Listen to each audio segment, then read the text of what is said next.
Merry Christmas and welcome to day 538 of 1,350 days. Now today I have 130 book sales to report, bringing the total to 3,873. And the last week I had was the second highest number of sales I've had in 1 week.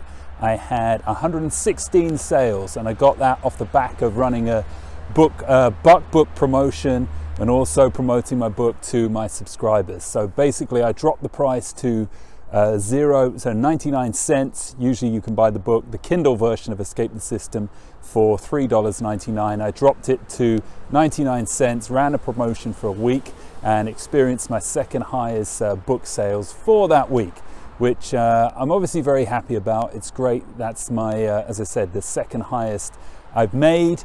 But still, in the grand scheme of things, it's not a huge amount, but we got to celebrate the small successes and the small wins. And talking of celebrations today is Christmas Day. I'm about to just head over to my parents' house, have a Christmas meal with them.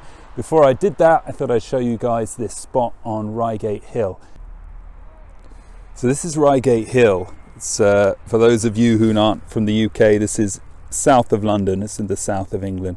I don't know how much you can see there, but sort of there in the background, and it's probably blocked by the glare of the sun, is Gatwick Airport. And I used to come up here a lot when I was maybe well over 10 years ago writing my first book. There's a car park there. I don't know whether you can see that.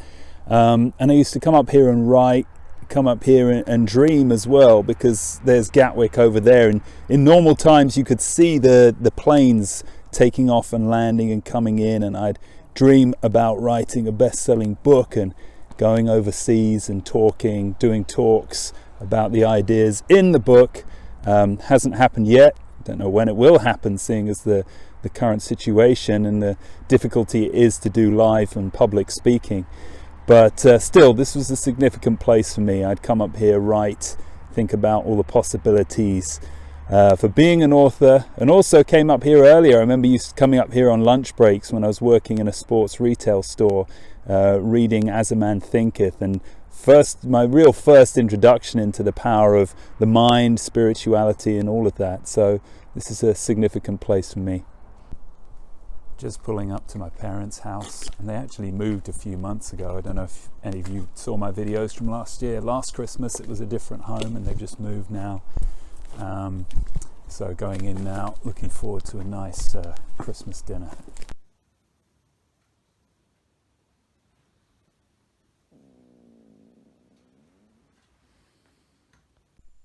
So I'm back home now. I've just got back from my parents' house, and sorry there wasn't much footage from the actual day because it wasn't the most eventful Christmas. Unfortunately, my brother and his wife and my nephew didn't come along, so it was just me and my parents.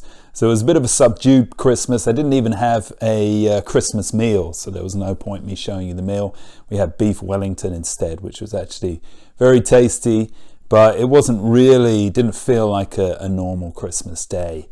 And I'm back home now on my own, and also another person who wasn't with me on Christmas was my girlfriend. I split with her 4 weeks ago, so it's very much been a subdued Christmas. I'm aware that I'm on my own, and that sinks in, and I get lonely, and it's tough, but it also makes me realize that this quest, this 1,350 day quest, this essentially really is what's going to save me.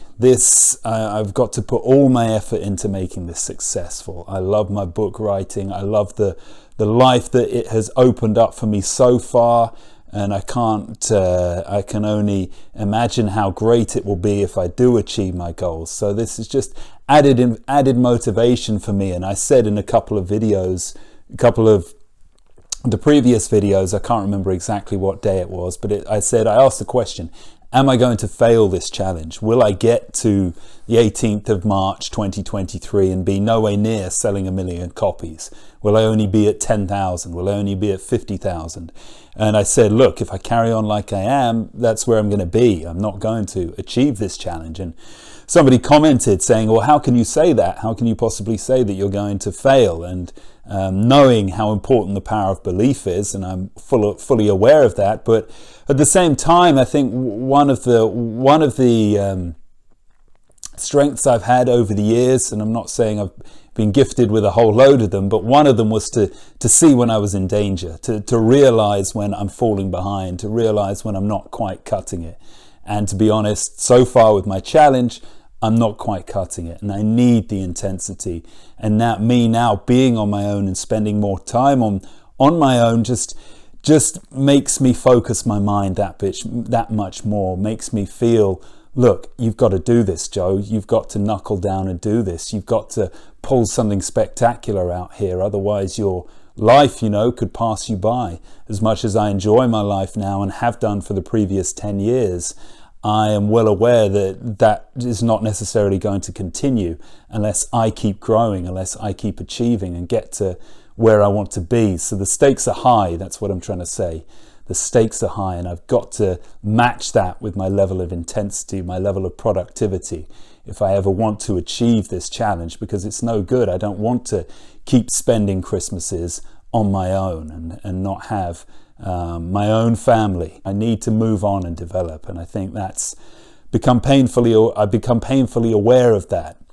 And part of that, not all of it, but part of it is succeeding at this challenge. Anyway, I hope wherever you were, you had a great Christmas day. I hope you're looking forward to a brighter 2021. And as always, please stay tuned, and I'll see you in the next video.